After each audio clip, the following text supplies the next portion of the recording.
What's up, nerds? It's Havoc, and today I've got for you guys another how-to battle group. Specifically, we're going to be talking about the Luftwaffe battle group for the Wehrmacht today. And I've been holding off on this one for a while because I feel like it's finally time. They're in a perfect spot. I feel like they're very well balanced. They have very strong units now, very good compositions, and there's a lot to talk about because I will say, like, in terms of the different battle groups and like the nuances of how to use them, the Luftwaffe is definitely one of the more difficult ones to execute really well, and it comes down to the usage of the units within it. Specifically the fall piles and the Fallschirmjagers more than anything. So we're going to spend a lot of time talking about the Fallschirmjagers in this video. But I am going to talk about some other generalist composition related things. And then obviously we're going to break down the different pieces of the battle group tree.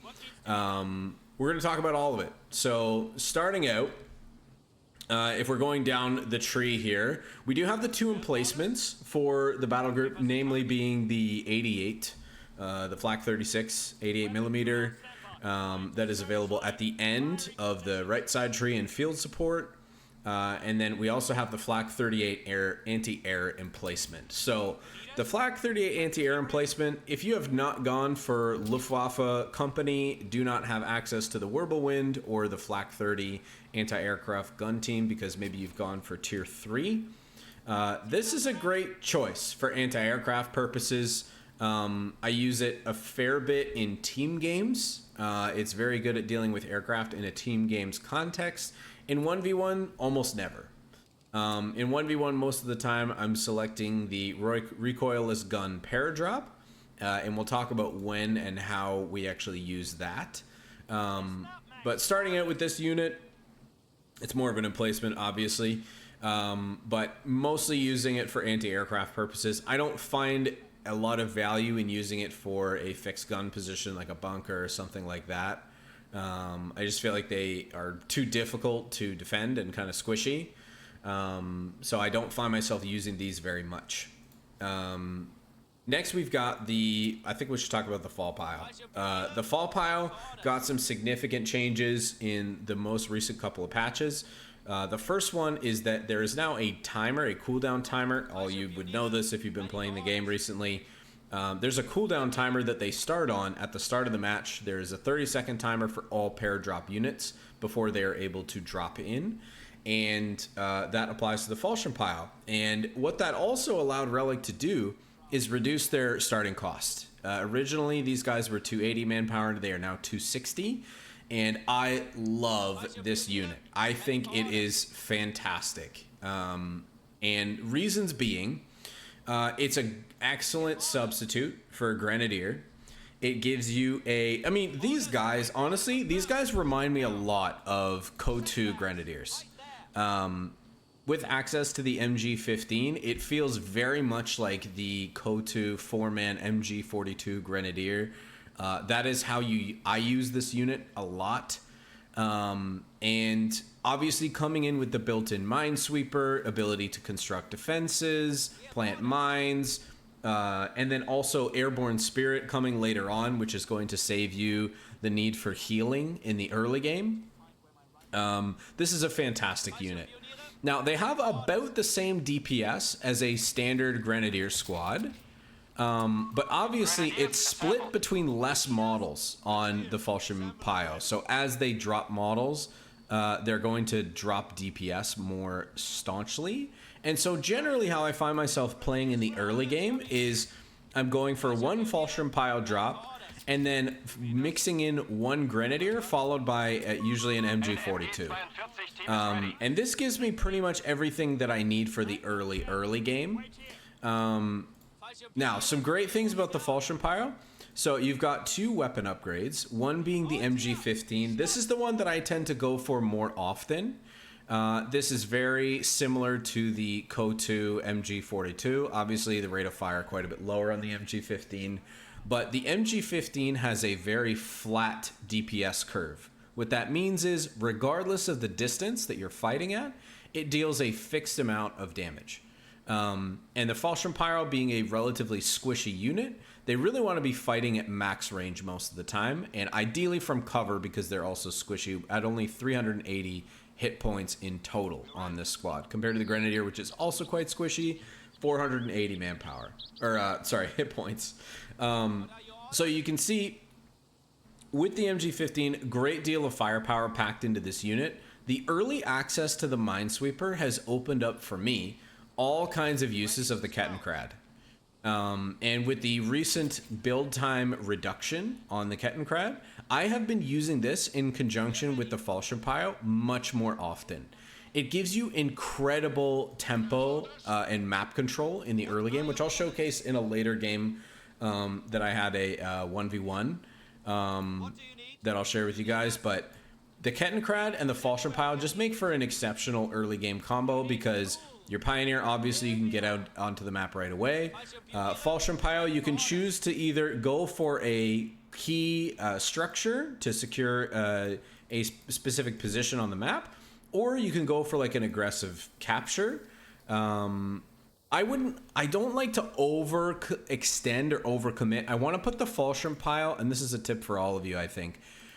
You want to drop the Fallschirmpioneer somewhere where it's very easy to protect itself. So near a building of some kind, or not too far from your base structure, so that when you get your Grenadier on the field, you can use the Grenadier as backup and potentially merge into the Fallschirmpioneer, because on a per model basis, the Fallschirmpioneer is much better at dealing damage than the Grenadier. I did mention that they're about even in terms of DPS, but obviously this is between 4 men versus 6 men. The Fallschirmpioneers you want to keep on the field for longer so that you get access to that Vet 1, where they get that nice 15% harder to hit versus 10. And then, of course, access to Airborne Spirit, which gives them the out-of-combat healing and capture speed. So, talking again about the weapon upgrades, so MG15 is a great choice. It's generally my go-to, especially on a big open map like this, Tunis. This is a perfect map for the MG15. If you're playing against US riflemen or any other kind of CQC unit, the MG15 is going to do a ton of damage because those units that want to close the gap running from out of cover this is the perfect weapon to deal with those kinds of circumstances. So you're fighting against riflemen, you're fighting against Aussies, you know, maybe they're trying to close the gap on your sappers. The MG15 is fantastic, and you basically just want to attack move this unit around, look for green cover where you can find it, use it to hold down buildings, etc.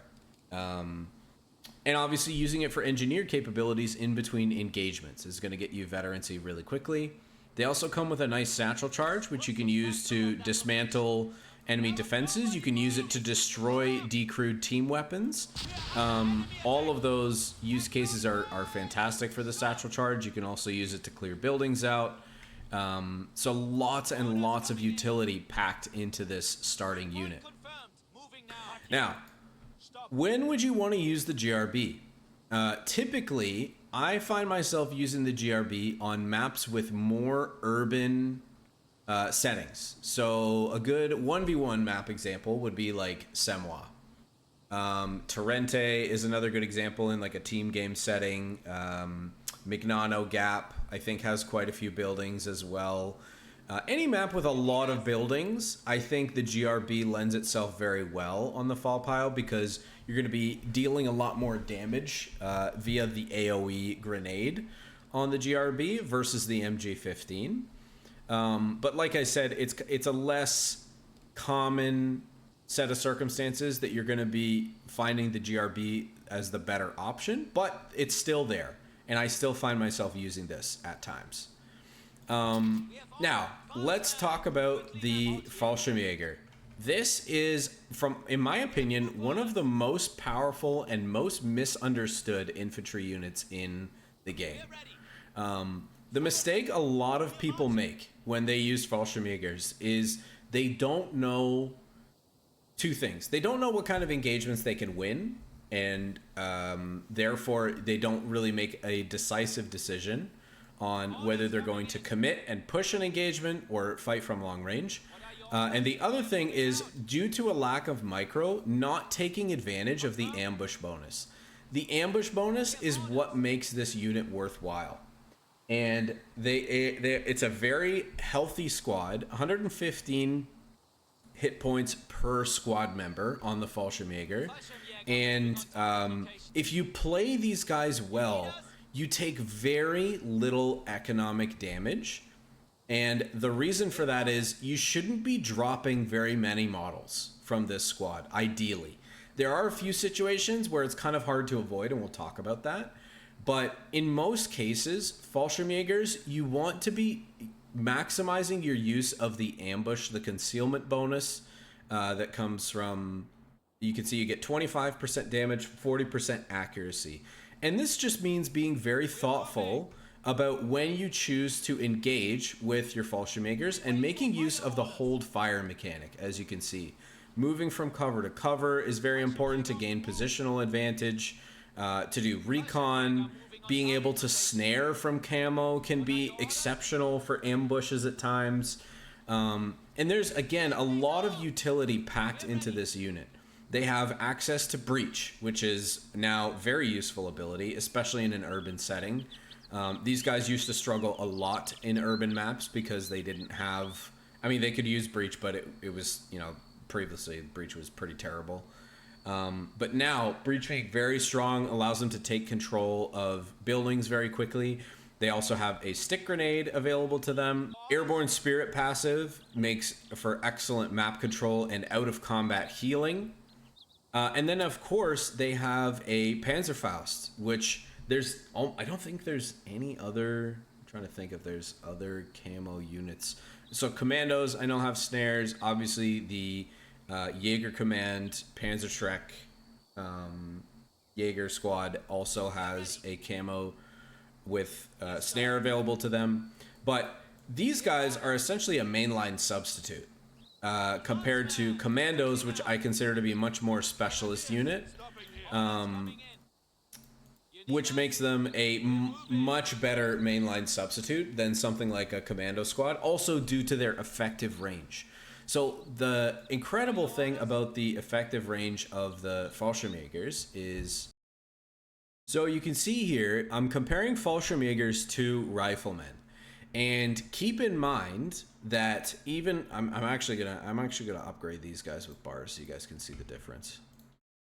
So you can see, like, a double bar rifleman, as an example, has superior firepower to the Fallschirmjäger, but only without ambush bonus. Because ambush bonus, you may as well add in like 2 more of these.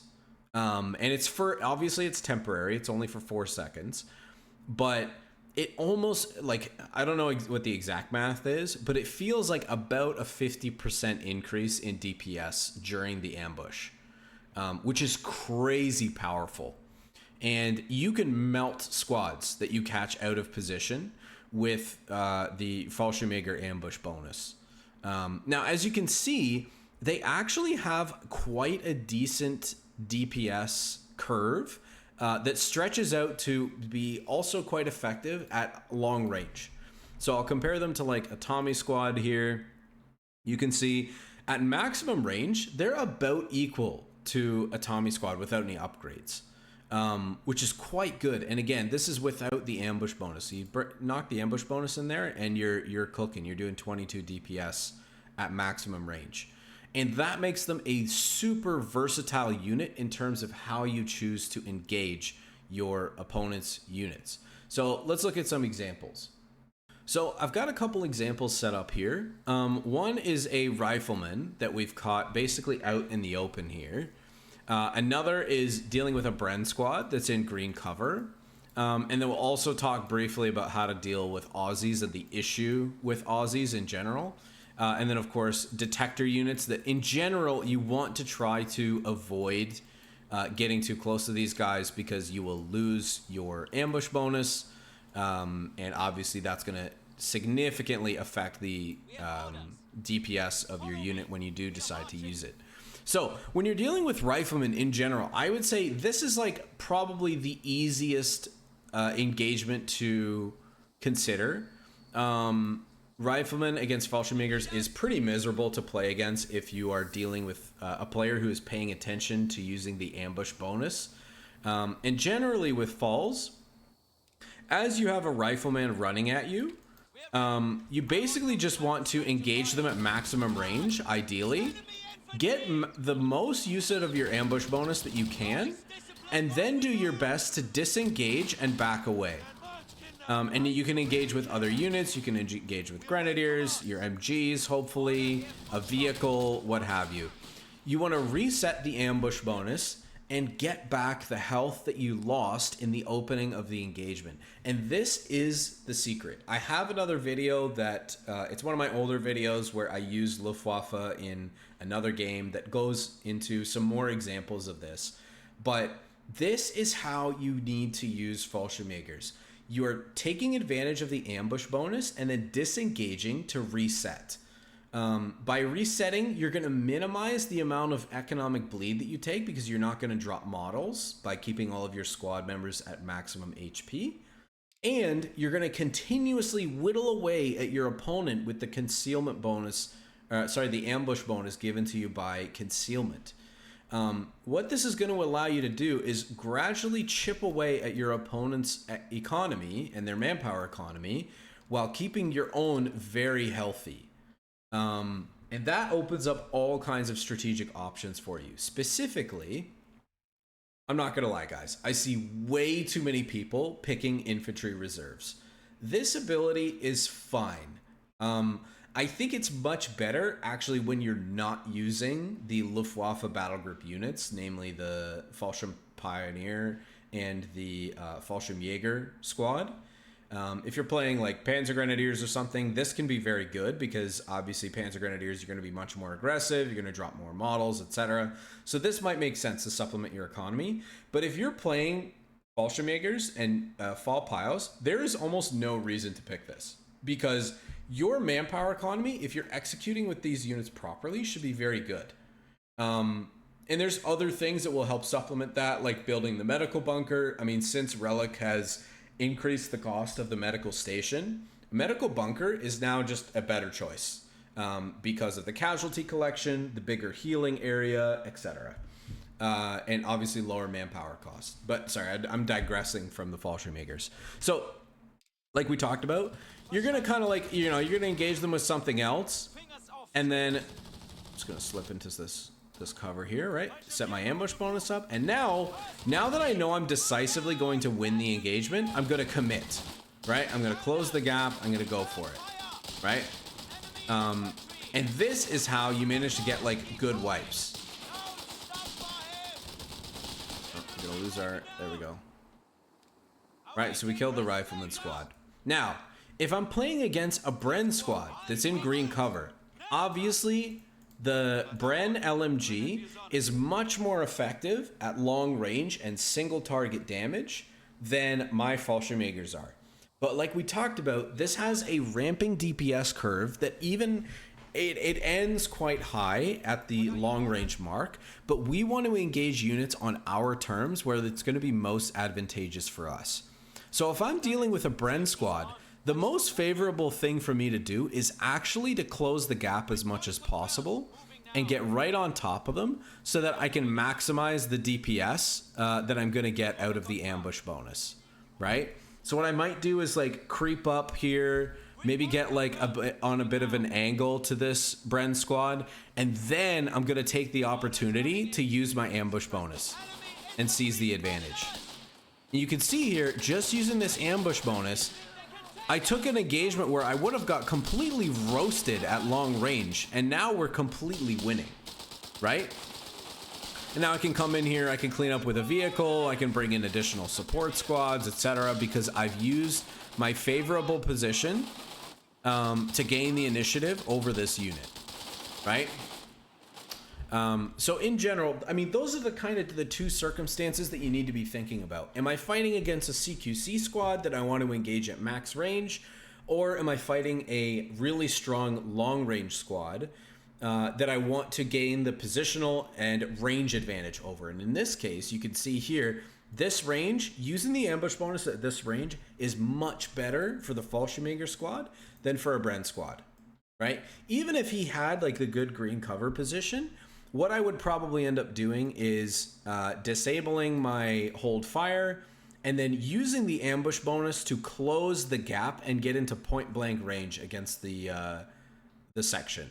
And in that case, I'm going to win the engagement, right? So, like I said, probably the most misunderstood unit in the game. Obviously, you also can do things like set ambushes using the hold fire bonus. What are we shooting? Oh, we're shooting at the Aussie. That's funny. We can use the Faust to set ambushes for vehicles. These guys are fantastic against like a Humber or other light vehicles because you can kind of just skulk around, jump between cover, and wait for your opponent to overextend with a light vehicle before collapsing on them with a Panzerfaust and hopefully going for the kill. I've killed many half-tracks just between the automatic fire of the FG-42, which is the handheld weapon of the the two-hand weapon of the Fallschirmjager squad, and a well-timed Panzerfaust. Happens all the time. So, fantastic for that. Also being able to breach buildings and flush your opponent out of buildings, clearing out machine guns, clearing out, like a Aussie squad if you happen to be in this building. I can creep up with my camo bonus and sneak in and do a quick breach and push him out. And then now I've got a very good positional advantage. He's forced out of the building. I've got high ground plus automatic weapons fighting at short range. So very favorable engagement for me. So obviously, like, there's a lot of expression when it comes to these units. But like I said, in general, if you can just get in the habit of making sure that you're using the ambush bonus, and then from engagements that you're not sure that you're going to win, as soon as the ambush is over, step away. Step away, heal back up. Your opponent is going to take damage that they cannot heal from, right?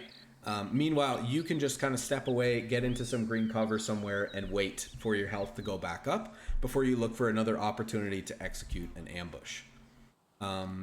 In team games, this is still the case. You may be dealing with an opponent who's playing with like some forward medical, in which case this might be a little bit harder to execute, and you have to think about how else you're going to weave in maybe some combined arms, like using a Nebelwerfer or a Stummel or something like that to complement this. But in general, the point is, guys, the Fallschirmjager is a fantastically underrated unit, easily.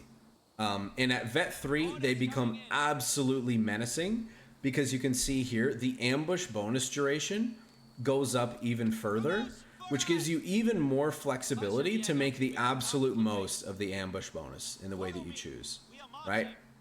Like, this is an example, I'm going to come out of cover, I'm going to move into green cover, and look at how long this lasts. I'm just getting crazy DPS bonuses. Look at this weapon accuracy.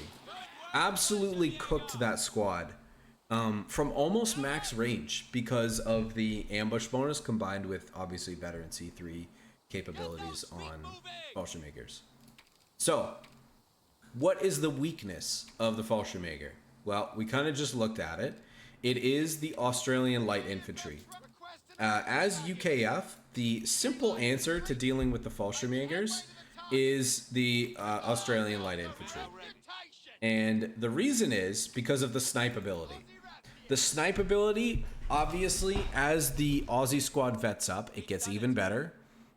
You have the ability or chance to insta-kill squad members at low health. Sharpshooter always kills an enemy soldier. And when you have a 4-man squad that all have the same weapon type, unlike a stormtrooper, it's a complete like 25% cut to your DPS when you lose a squad member in that situation, right? So just to kind of give an example of like what this usually looks like is like in the late game, even in the late game with both units being at Vet 3 and Aussie squads being quite a bit cheaper, as long as you lead with the snipe ability, Aussies will pretty much always win. Now let's talk about other compositions in which to fit this unit. So we're dropping another one. So generally, my opener, regardless of team game or 1v1, I'm typically opening with a Kettenkrad into a Fallschirmpio drop Then followed either by a grenadier machine gun or machine gun grenadier. It really depends on the map, my opponent, those kinds of things. But basically what you want to be doing is MG42, as it always is with the Wehrmacht early game, is your source of firepower and is your anchor for the early game.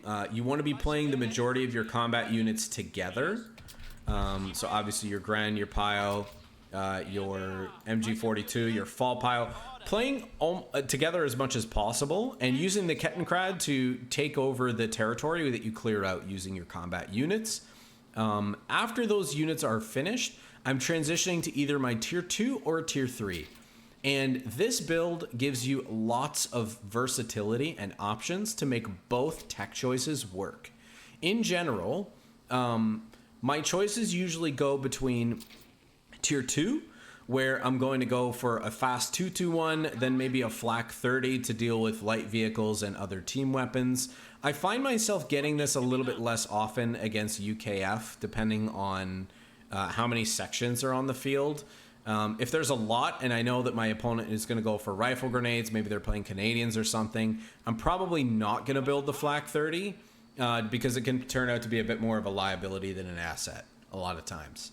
And then obviously making my way into tier 2.5 and Whirlwinds as accompanied by Martyrs for tank destroyers if need be.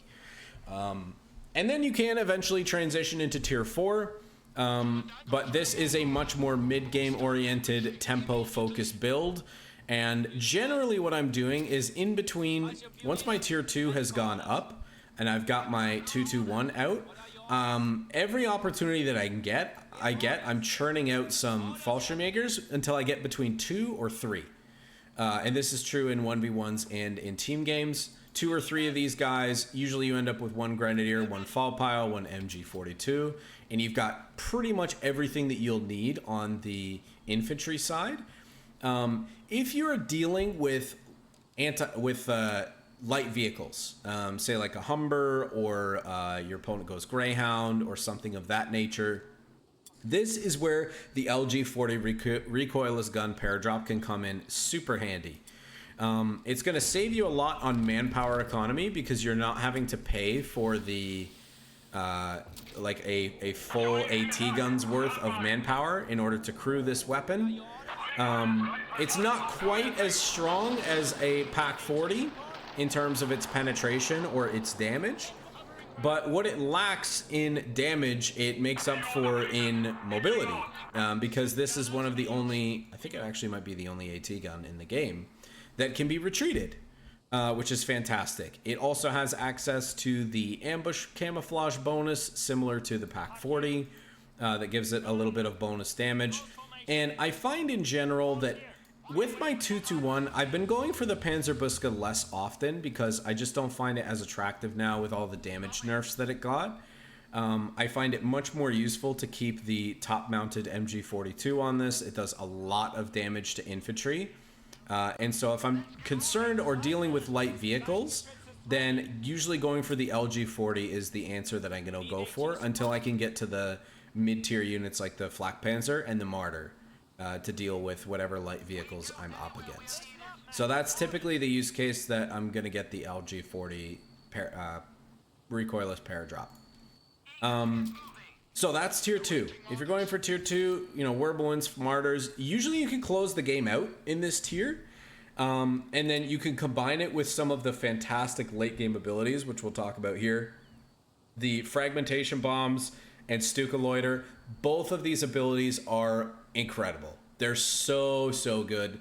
Now, I'll caveat, Loiter is probably a lot better in small games like 2v2s and 1v1s than it is in 4s. In 4s, in general, chances are someone's got some AA, and these planes don't do that much damage to vehicles or infantry. They're really just like control tools and supplemental damage that you're using when you're making a big push or dealing with a big push from an opponent.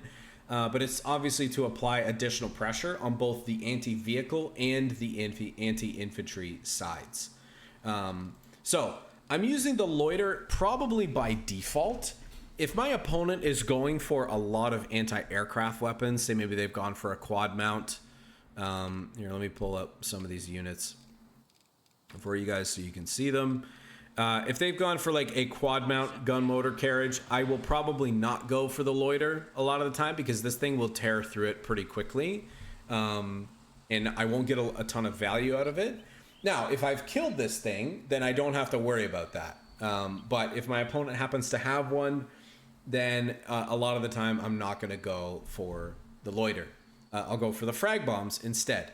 If your opponent is playing super heavy on team weapons, frag bombs are a fantastic choice. And a little tip about using frag bombs, generally you want to think about two things when you're calling in frag bombs. Number one, how far does the plane have to travel from the starting point to where your opponent is? So if I'm looking at these two AT guns, where I want to be calling the planes in from is from one of the sides of the map that is facing north, right? I want to call them in from the north because that means the plane will arrive to the target area more quickly than having to fly all the way across from the south side of the map to drop the bombs, okay? So that's the first thing. The second thing is when I'm dropping them on top of, say, a couple of anti-tank guns, you want to be dropping them in, ideally, in the direction that the AT guns are facing. And the reason why you do this is because if my opponent is going to pack up and move these AT guns, if I call the bombs this way, then in order to avoid them, my opponent must pack up the gun, then rotate it to the side, and then march it this way, which takes a lot longer than just packing up and reversing or moving forward, right? So the frag bombs are going to provide the most value. If my opponent is in a position like this is the best way to drop my frag bombs, because if my opponent tries to move to the side, chances are I'll catch at least one of the AT guns with the full blast, and the other one will be packed up and out of position, which opens up opportunities for you to push in with your armor. That could be like the Wirbelwind. It could be, 221. Maybe you've made your way up to Panzer IVs and you're pushing in with those. But either way, it's going to give you the opportunity that you need to clear out something like a heavy anti-tank gun position. Now, coming back to your composition. So that is the tier 2 option. And generally, I also like to open up the option for the Flak 36 anti-tank gun emplacement. This is what I'm going for most of the time, especially when I'm playing tier 2.5, because this Flak 36 makes a great anchor unit, especially on smaller maps, to back up your tier 2.5 vehicles from heavy vehicle pushes. So like if your opponent's playing, heavy on Blobbed Crusaders or Churchills or something like that, Martyrs just aren't cutting it. The Flak 36 is a relatively... It's like, it's a bit of a cheaper way to deal with some of the heavy AT that you may be, or heavy tanks that you may be up against over trying to tech up. But this is effectively your anti-tank late game option. And where you position it, you need to be really thoughtful about. The only problem I need to call out with this is that a lot of players don't recognize this 88 or this Flak 36 variant. For some reason, I think this is either an oversight by Relic or, I don't know, maybe an old design decision that was forgotten about. But the Flak 36 has a shorter range than the DAC version. So of all the heavy AT guns, the 17 pounder has 80 range, as does the emplacement variant, also has 80 range. The American M3 or 3-inch towed anti-tank gun from the Heavy Weapons Battlegroup has 75 range, as does the Flak 36 version that DAC has, but this one only has 70. I don't know why, but it has 5 less range than 2 of the other heavy AT options and 10 less range than the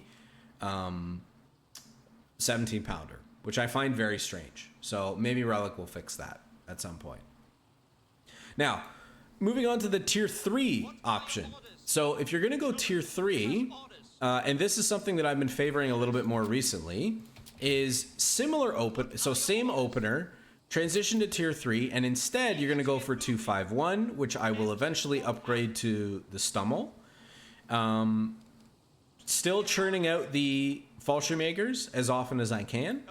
And then I'm getting a pack to help me make it into the mid-game and provide me some mid-game anti-tank options.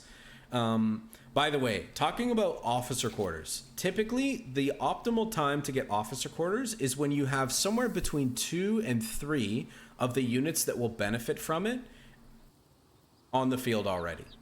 So that might be like a 251 and 2 falls, or 251, a pack, and 1 fall. That is when you want to be getting your officer quarters. And just so you guys know, the officer quarters for tier 2 and 3 also affects the Flak 36 emplacement. So it's not a tier 4 upgrade like you might expect, typically. So those are the options. Now, like we said, Stummel, pack, maybe 2 packs, depending if I'm dealing with a lot of vehicles. Between the cloaked packs and the cloaked Fallschirmjagers, it is very dangerous and very difficult for your opponent to push into your units. Push into your infantry with their vehicles. It's just very dangerous because it's hard to know where the packs are or where the falls are without a lot of flares or some other kind of recon, which is available to a lot of the different allied factions through various battle groups or unit abilities, but it is difficult to keep it up all the time. And so what this allows you to do is play very safe and make your way to tier 4. So I actually bypass support elements. I don't go support elements typically when I'm going for tier 3 unless I need Nebels in the late game. But usually I'm going tier 3, Stummel, some Fallschirmjagers, 2 or 3 of those, a pack, maybe 2. And then I'm going to tier 4 and straight into Panzer Force. And Panzer 4, now with the penetration buff that it got in the last patch, is in a very good spot. Still, probably its biggest weakness is its mobility, but as long as you can play really well supporting the Panzer 4s, making use of the hull down, making good use of focus fire, this is a very capable medium tank. And I'll actually showcase it in the 1v1 game that I'll showcase later in this video. And so those are typically my builds, guys. Like typically we're either going into tier 3 and a fast tier 4, or we're playing heavy on the tier 2.5 and then going for the Flak 36 to supplement our late game anti-tank. And again, I'm doing the same thing when I'm playing with tier 3. I'll use the Flak 36 if I'm dealing with a heavy tank or concerned about a heavy tank that maybe the Panzer 4s won't be able to field, or I need to play defensively in an area for one reason or another. Having the Flak 36 option is great, and in my opinion better than infantry reserves in general, because obviously if you lock this, you never have an opportunity to get a heavy anti-tank gun later on should you need it. Now, the only 2 abilities we didn't talk about are the reconnaissance run and the strafing run. In my opinion, the reconnaissance run is okay. I think there's lots of other good recon options for Wehrmacht, namely the Kettenkrad, flares from the mortar, even just skulking around with your Fallschirmjagers on hold fire is a great way to do reconnaissance in this battle group. And the strafing run is much better. It might be the best use of 50 munitions that I can think of in the game. It does great damage. It will pin units that it hits. This is a fantastic counter to things like the advanced infantry battle groups infantry assault, because it will just completely stop the blob in its tracks. It will pin all of the units, and I have seen at times some of them just kind of like forget where they're going and they kind of just stand around after they get pinned. And also, fantastic for dealing with HMG positions that are difficult to dislodge, infantry that are in cover, or groups of infantry. It just does good damage, good suppression overall. So fantastic ability. And again, we should be having a lot of munitions, because Fallschirmjagers don't require weapon upgrades. The only weapon upgrade we're typically going to go for is on our Fallschirmpioneer, which is really going to probably pay itself off over the course of the game. And then all of our the rest of our munitions, we can just bang for mines. We can use the strafing run, and of course in the late game abilities in the fragmentation bombs or the loiter, right? And frag bombs, you know, we're pretty happy about the state of frag bombs. A little bit more situational, but perfect for dealing with team weapons that are in an entrenched position, and you need to get them to move or obviously clear out. Frag bombs are the best ways to do it. So that's a general what you guys want to be thinking about in terms of how you're using your Fallschirmjagers, your fall piles, general compositions. Both tier 2 and tier 3 options are viable. Transition into tier 4 with the fast tier 3 has been my go-to for the moment. But now what I'm going to do is jump into a game that I recently played against another good player, and showcase kind of like the macro and putting all of this stuff together that we just talked about. So this is the first game I'm going to showcase. This is a 1v1 that I just played actually today against Reekley. And we're going to showcase the opener that we talked about here. And later in this video, I will showcase a 4v4 where we do pretty much the same strategy. So you can see my opener here, gone for the Kettenkrad, the Pioneer like we talked about. I'm doing an aggressive capture order with the Kettenkrad, where I'm going for the cutoff position, the +10 fuel point, and then back capturing the +16s plus the munitions, the victory point here. And the fall pile, I've dropped on this +5. And the reason I've done that is because I know that it's so early in the game, there's no unit that he's going to have near these buildings, except maybe for a scout. And a scout I can deal with. So if he gets into one of these buildings, I'll just get into one of the other ones, we'll trade, and I'll probably win that engagement because the Fallschirmpioneer is much stronger in terms of DPS than the scout is.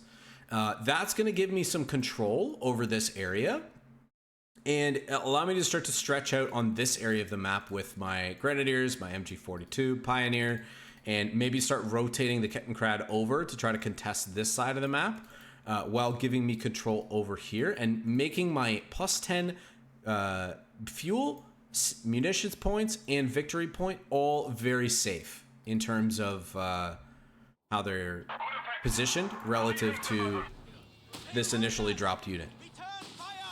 So grabbing the +5 here, was trying to see if I could shoot inside the building without taking damage. Looked like I couldn't, so I went to go get behind him. Fall pile capturing there, you can see we're able to capture up all this territory with the Kettenkrad while all this is going on. And I go for an early machine gun in production because I can see the Rifleman squad. The MG42 and Pioneer combo is going to lend itself very well to this very open area of the map on the left-hand side. And then I'm going to follow with a crit Grenadier for afterwards to protect and merge into my Fallschirmpioneer. So MG42, because of the high DPS, I'm pretty comfortable trading with him at this distance. Fallschirmpioneer now going to shoot that squad in the back. Good smoke by Reekley. We actually rotate over, get our MG42 into another position, taking enough damage to force him off, and now we've got our Grenadier on the field. Meanwhile, Kettenkrad just completely vacuuming up the right-hand side of the map here. And you can see Fallschirmpioneer, Grenadier, going to rotate over and start to contest his +10 since we forced the retreat on that first rifle squad. And the beautiful thing about this, like we talked about in the video, guys, earlier in the video, we're keeping our combat units consolidated. And that's going to give us like the maximum potential to win any engagements that we deal with, as long as we can isolate units, pick them off one by one, fight them one at a time. That's going to give us the advantage that we need. And the Kettenkrad is just going to vacuum up all the territory and the space that we're creating behind the units that we're using for combat, right? So Fallschirmpioneer, Grenadier, you can see I'm very deliberately getting on the path of the retreat for this scout squad. He's really trying to contest my Pioneer going for this +16, but he's not going to be able to do it. Fallschirmpioneer takes him out. Now we've got really great early game map control. We've gone for a fast tier 3 option in this game, and I'm going to go for an early 2-2-1 transition. Namely because I definitely don't want to be building any more grenadiers, but I want to be getting as much out of my combat units as possible. Just being very active here with the MG42, trying to force off these riflemen. Catch out that rifleman squad, MG42. And I'm content to give up this side of the map because we've been holding this plus 10 for quite a while. And now the 251 is on the field. Now we can see Reekley, meanwhile, he's gone for a weapon support center build. He's already got his infantry support center up, so he's going to be going for a half track as soon as possible. You can see in this game, playing against riflemen, the MG15 is definitely going to be the better choice here. Because as the riflemen run into you, they're going to be taking full damage from the MG15. Look at this damage, man. This is a COH3 Grenadier unit if I've ever seen one. Some shenanigans with the scout squad and the Ketten on the left-hand side here.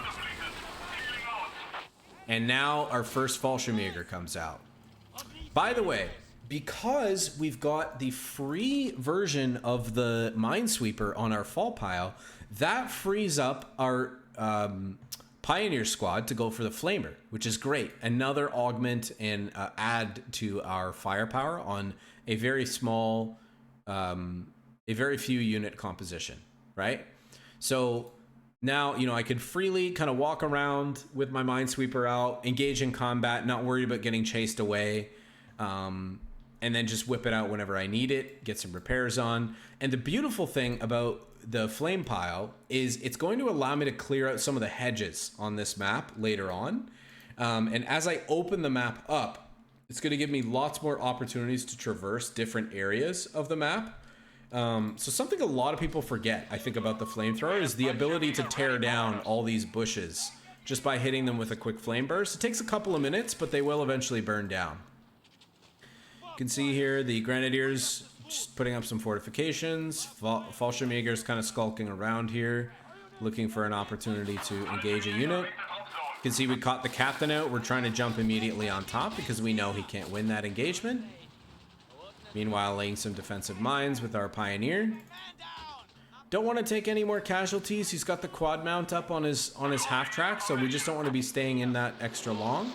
And we're going to continue churning out Fallschirmjägers, and we're going to think about officer quarters next. MG42 and Fall Piles are great friends because they're both very strong long-range units. You can see I'm being very sneaky here, trying to get a good snare off with the Fallschirmjägers. Seeing if I could deal some extra damage to the quad with the Stummel, but Reekley did a good job microing away. We breached the rifleman out of this building here to force him out of the strong position, and now he's completely on the back foot again. Keeping your Gren and a Fallschirmjäger together or with your Fallschirmpile, the beautiful thing about the Grenadier in this build is that we only need one.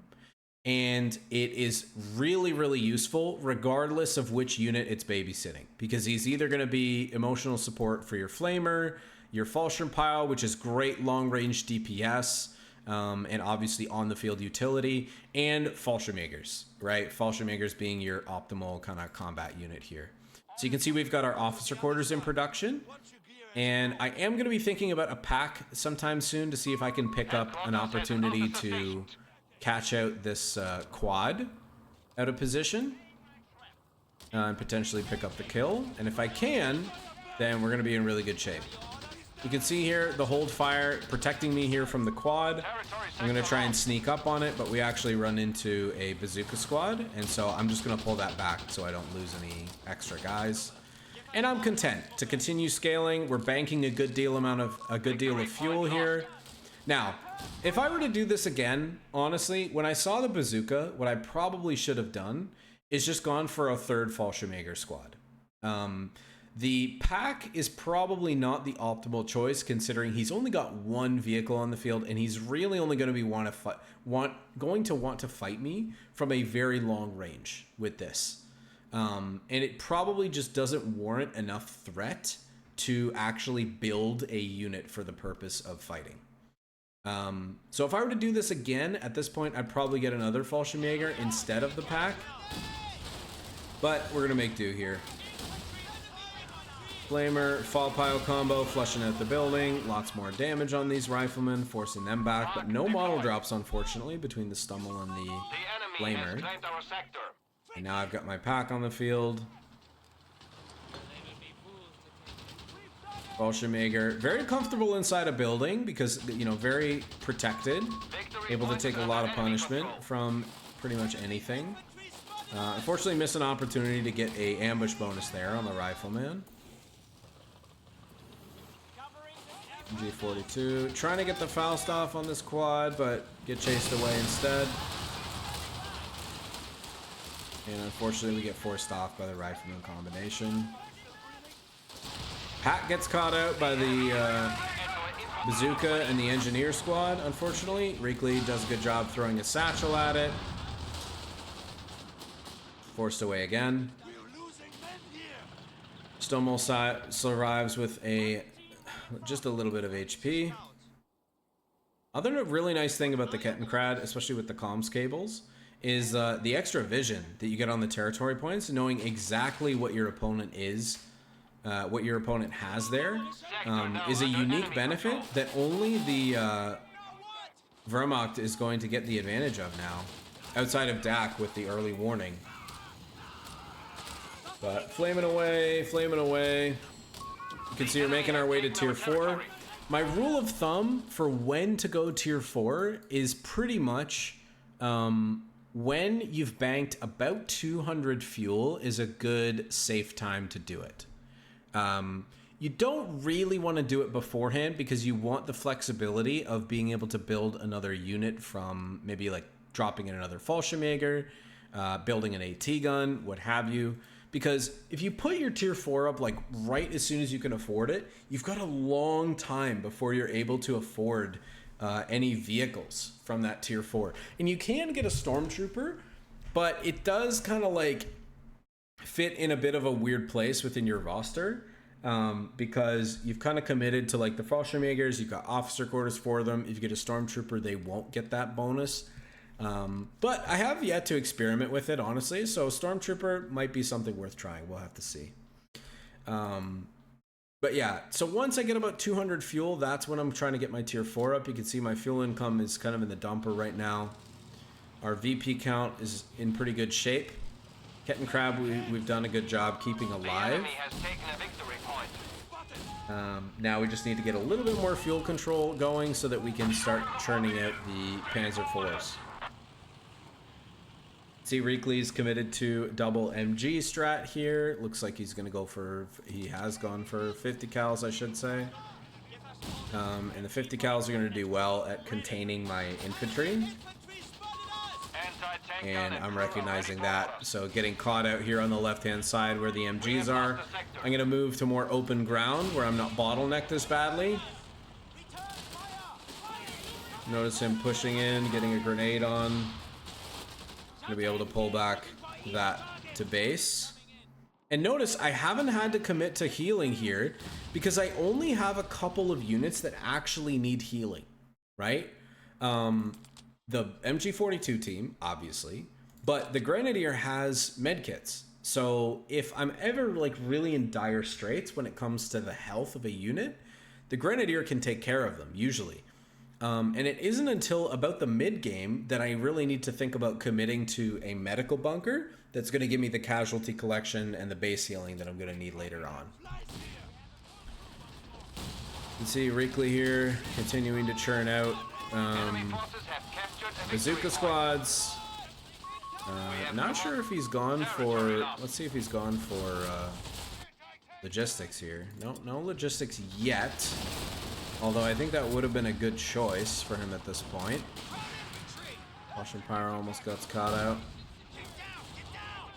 Pack that I lost and rebuilt gets caught out again as well.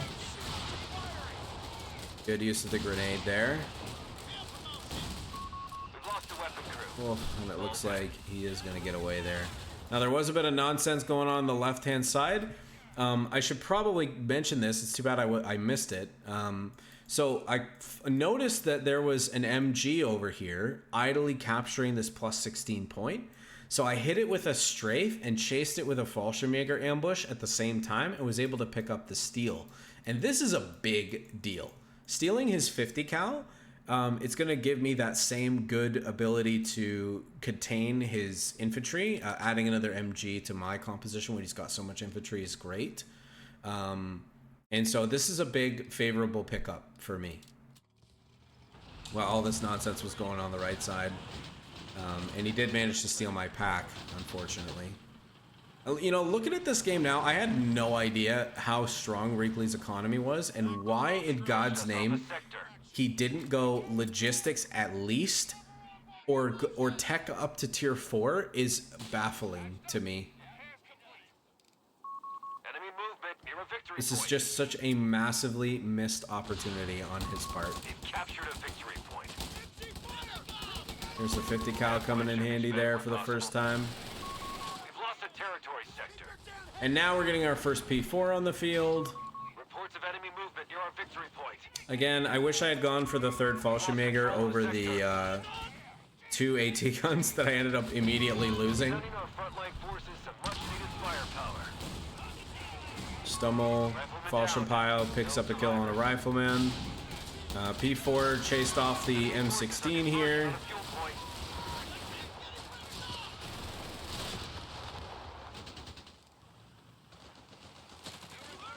.50 cal gets caught out. P4 comes in to deal with the pack. You can see, like, just trying to be cheeky with the ambush here of the Fallschirmjagers. We're able to catch out another 50 cal. Ambush bonus on both squads. Pick up the kill, which is great. And again, you'll notice, like, here he's pushed in with this rifleman. He's turned on port on him. I don't really want to stick around in this engagement. I'm just going to bleed manpower. I'm going to make my squads dangerously low so that he can potentially wipe them. And so once I've, you know, decrewed this team weapon, I've got what I'm going to get out of my ambush bonus. It just makes sense for me to deal a bit of DPS and then walk away, so as not to take too much manpower bleed. Wow, Reekley, man. Missed opportunity not going for tier 4, honestly. Very sneaky. Bazooka shots almost killed my P4. Still struggling a bit. Reekley just absolutely swimming in resources. That's completely bananas. I can't believe he didn't tech any of this stuff. Victory point now under enemy control. Gonna be waiting to get another P4 pretty soon. Got, what are we up to now? Plus 13, plus 23 fuel. Managed to pick up one of the bazooka squads. I think he ends up rebuilding that, yeah. Of course, why wouldn't you? You're floating 1,000 manpower.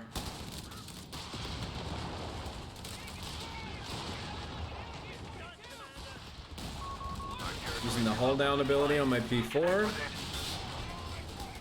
And just gonna be waiting for my second P4 before we try to make any really aggressive moves. My own pack causing some big problems for me there.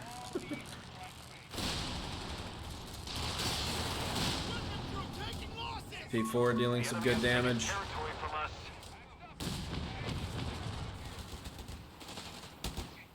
.50 cal plus the Fallschirmpioneer, I should say, planting up the right side. And I'm not thinking about planting as many mines at this point because I'm getting close to my loiter.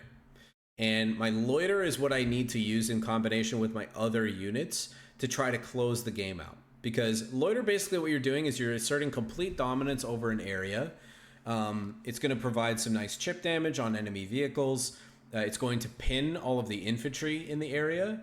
And so it really gives you the power that you need, the spike potential, to try to end and close the game out and take out your opponent's units.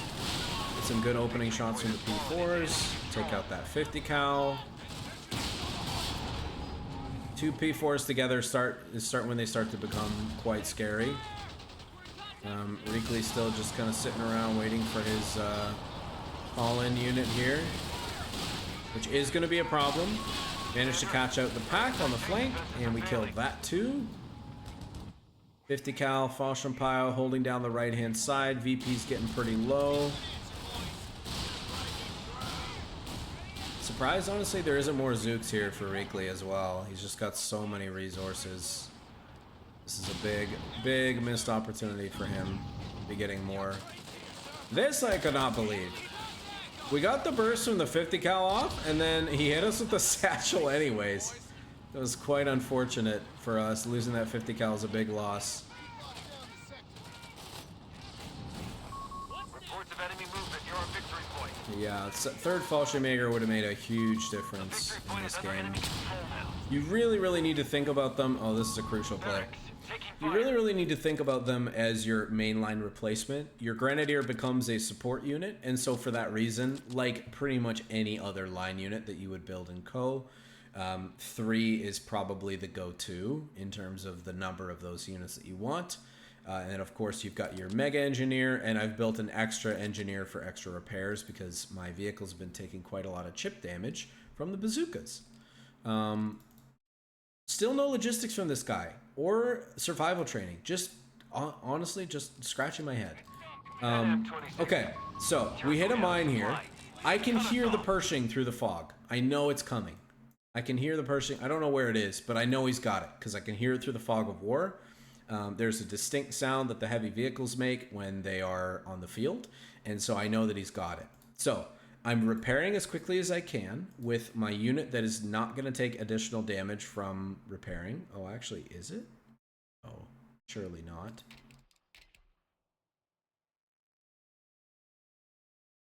Wow, there's no veterancy ability on the Pios to take less damage. Today I learned. Okay, so we're hulling down.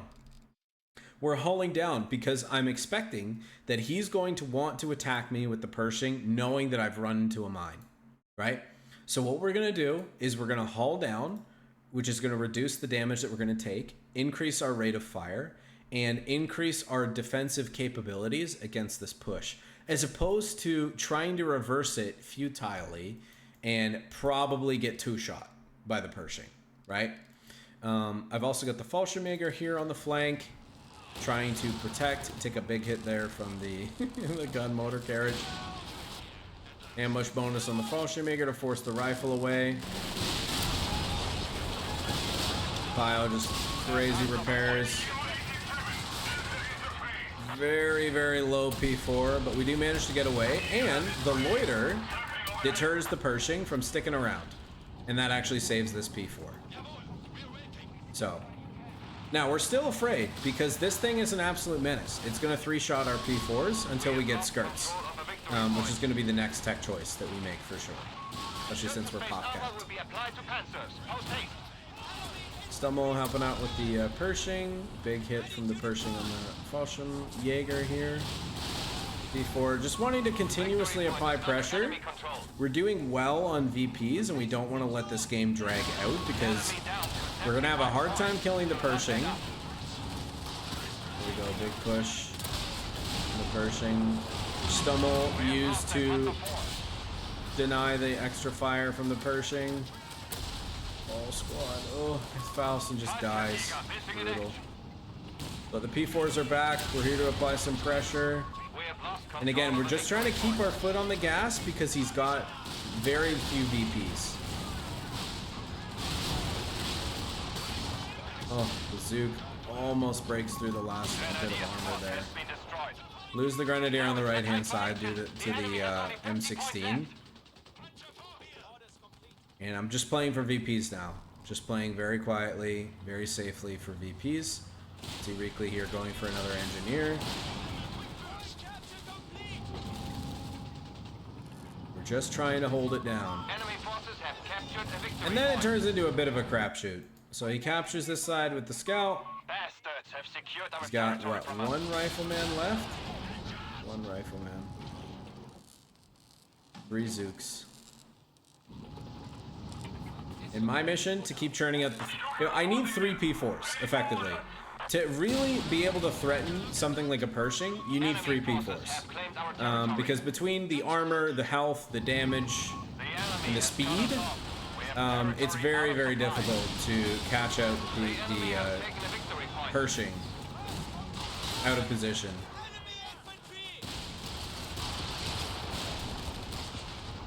Squad mount forced away. I'm content to just sit, repair, get my third P4 out. I am gonna need another unit though, so I think I'm gonna call in another Fallschirmjager pretty soon. Honestly, Stormtrooper might not have been a bad idea, and Wrigley just absolutely front-loading with Zook squads. What is that, 5 Zook squads? Yeah, 5 Zook squads. Has he gone logistics yet? We have the upper hand. Keep No pushing. logistics. Now we've got our 3 P4s. Now we're cooking. New Fallschirmjager on the field. Seized by the enemy. Big hit from the Pershing. Oof. Defend our victory point. We're losing it. You captured a victory point. And just chaos here with all these Zoops on the field. Research underway, Commander. Now what is he researching? Is he getting it now? No. He's not. P4 is keeping them together, able to protect against the Pershing. He sees me rotating over to the VP.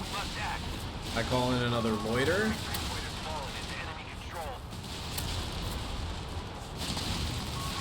Fallschirmjager takes out the captain. That loiter, I should say, takes out the captain. Finally pick off that pesky half-track.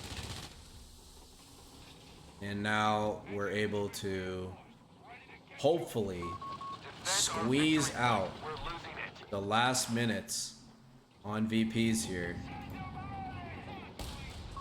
A victory point is under attack. We must act. Fallschirmjager desperately. He calls a Black Dragon Barrage, which I did not see. And just absolutely obliterates my units here.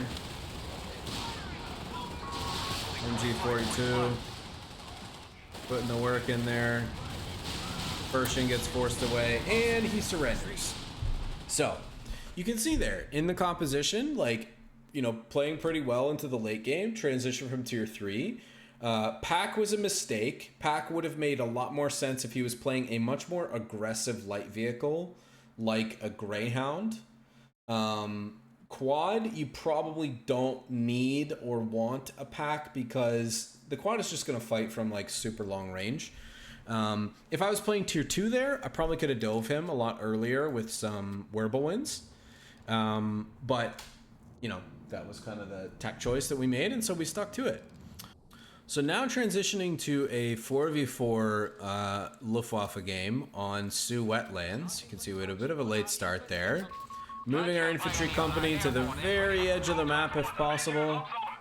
Early drop of the Fallschirmjager on, or Fallschirmpio I should say, on the +16 point. Your Fallschirmpioneers are We are ready. playing on the south side with our teammate, and so we're just going to be going for capturing up the area with the Kettenkrad. And using our fall piles to fight off this sapper. Went for the Grenadier. Honestly, probably would have gone for the MG. As soon as I saw the second sapper here, that's what I should have done, but c'est la vie, Grenadiers assembled. as my friend Dumais might say. Sector now under enemy control. But now we've got our Gren pile combo, so we can, you know, fight pretty capably against whatever line units we'll be up against. See here, ranks fairly close. Well, sorta, kinda, not really. I think the other team had an arranged group, which was throwing off the elo a bit. But around the rank 250-ish, 200 mark on average. And crew available. Looks like our team is actually a little bit better on the elo side. MG42 comes out, and then this game again we're gonna go for Panzer Grenadier Company. Unfortunately, I didn't have any recent games where I went Luftwaffe, but I have been doing that build quite a bit as well. Just because you see me going for tier 3 does not mean tier 2 is not good. It absolutely is. Ending up running our Ketten into a Vickers, which was pretty unfortunate. Stuka aircraft ready to strafe our enemies. And now, again, playing with our teammate, playing with our machine gun, going for the 251, making use of Airborne Spirit as much as possible to get the healing up on our Fallschirmpile, The enemy has claimed our sector. and trying to apply some pressure here to the mortar. force it to retreat. Managed to pick up the Vickers kill there. Fallschirmjager infantry are ready to repel. Probably should have killed that with my Stummel, but live and learn. And now you can see we're churning at the falls, as we normally would. Fallschirmjäger deployed. Territory sector lost. Team doing a good job on the north side. Always trying to keep an eye on what's going on with your teammates up here, so to make sure you don't get An flanked. officer is being installed for our Panzergrenadier company. And I think we end up throwing up a medical bunker. By the way, this is something I don't see like 4v4 players do nearly enough.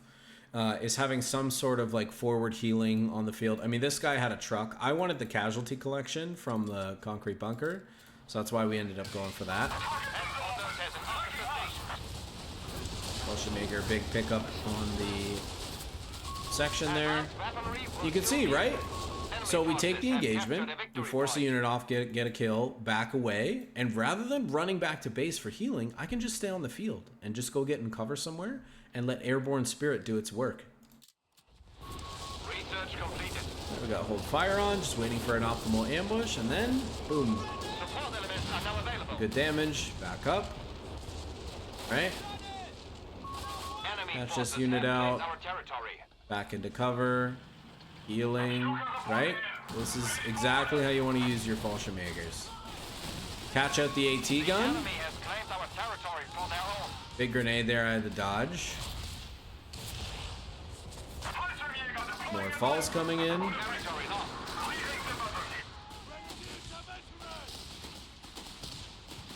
Getting pretty healthy on the fuel income, but not quite ready yet for tier 4. Maybe one more fall. Might need a pack, depending on what we see from our opponent here. And we missed, I had a cheeky ambush here, actually. That's unfortunate, I missed it. Cheeky ambush here on a lone sapper squad. We use hold fire on the Fallschirmjäger to creep up on the sapper, hit it with the Stummel, use the ambush bonus, chased it down with the Fallschirmjäger, picked up the wipe. MG42 helping hold down the middle. Facing a lot of infantry and team weapons, so I decided to go for a Nebelwerfer, which honestly, if I were to do this over again, I definitely wouldn't have. This is probably a huge waste, and I could have just gone for a P4, but we were mixing it up. You know, we were mixing it up for the team games. Having artillery is not usually a bad thing. Yeah, just make lots of use of the cover, hold fire, pick your engagements, pick the right engagements. Make sure that you have the right supporting units around, that you're in the right position. This guy actually spotted me because it's a recce section. So what do? We close the gap until we're outnumbered, and then we retreat. This is actually a pretty dicey retreat path, but we managed to get away. Stummel got caught out there by the 6-pounder that came around the corner. Very well played by that guy. Fallschirmpioneer in a bit of danger there. And we use the loiter to basically shut down this big push from our opponents, plus the Nebelwerfer. And now we're transitioning to tier 4. First P4 in production. Bastards have secured our victory point. Great fuel income so far for the team. And so we'll be putting that to work pretty quickly. And very comfortable, guys, like I'm finding a lot of comfort going for P4s in team games. I feel very confident with them now. Obviously, still, you know, susceptible to big, fast pushes from your opponents, but very capable of brawling with whatever your opponent's going to throw at you. Battlegroup ability Guys, don't forget tank riding. Like, such an incredible way to transport an infantry unit across the map to support your vehicle. Don't see this nearly enough in general, but especially for DAC players. So, we know his BL5. I'm pinging it here for my teammate. I'm bringing my Fallschirmpile because I have the satchel and the sweeper on the Fallschirmpile. So we pick up the kill on the BL5, got the sweeper out, poking around. See the other BL5. Honestly, I probably could have thrown a satchel on this. But hindsight is 20/20. But we know it's there. P4 trying to finish it off. Worried about the 17 pounder our teammate has. Crusader pushes in. Martyrs pick it up. Good kills there. Nebel gets taken out by a sneaky, I think it's a rifleman back here. Oh no, it's a Gurkha. P4 comes in to clean up. Not sure what the Nebel was shooting at there. P4 reclaims the Nebel. Another pickup for the Fallschirmjagers. The enemy have taken our territory. Another loiter. Great way to disrupt pushes with infantry and team weapons. Decrew a lot of team weapons here. Pick up a lot of infantry kills. Take out the AT guns. Big hits from the P4s. Officer quarters coming in for our P4s. Probably one more and then we might go for skirts. Or maybe we'll go for flak 36. We'll see. Now we've got our nice death ball. Triple P4 combo. It is quite dangerous. Trusty Fallschirmpioneer sweeping that mine there for us. More mines being swept.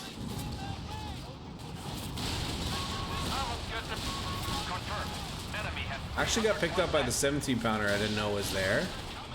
Well played by that guy. P4, very, very capable generalist medium. No doubt about it. Fallschirmjager gets a nice snare on the 17 pounder. Oh, and unfortunately we couldn't get out of the building. Oh no, and our teammate overextends. It's all falling apart. We tried to save him with the loiter, but it was too late. It was too late.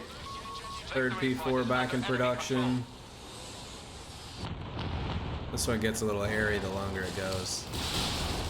Nice flank from the teal player here on this Matilda. Oh, he lets it get away. That's crazy. It's like right here. Thing.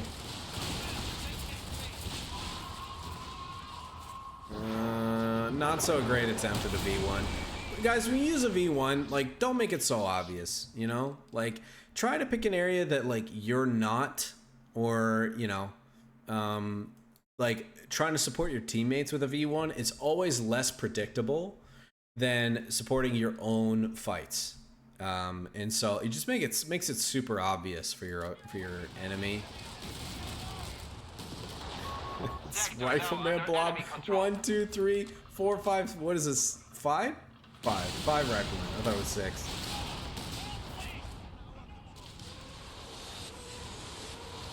All down P4s. The extra range looking really nice. Pick up the kill on the Crusaders. He keeps trickling in. And the haul down P4s put the work in there. Nice zeroing barrage. And now we've got 4. And now we're looking for a game closer, as we also get close to another loiter. Big flank here on the 17 pounder, and I didn't call this out, but like Fallschirmjager, I was creeping up with hold fire. He couldn't see me. I used the ambush bonus to catch it when it was facing the other way. And that's the other benefit of these camo units, guys, is like being able to use them for recon purposes to set up your attacks.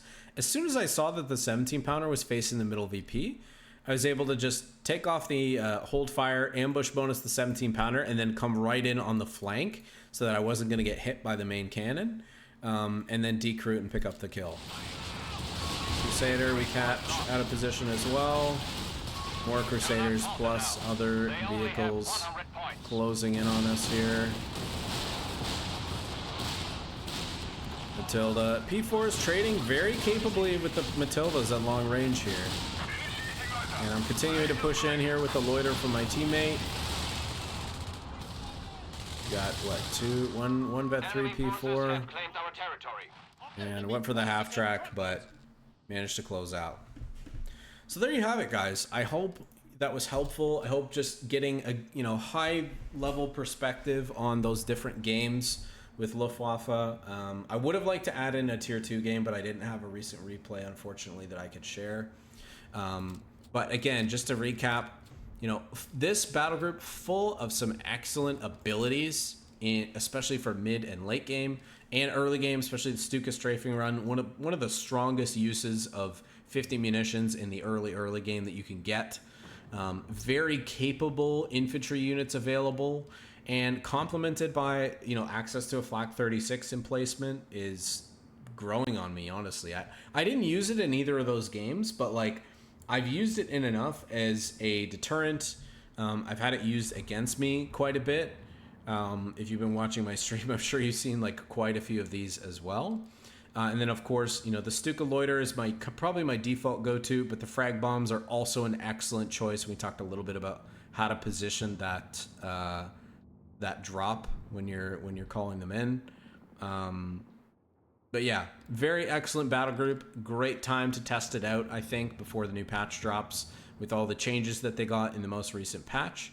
So that's it. Hope you guys took something from it. Hope you learned from the video, and I'll catch you nerds on the next one.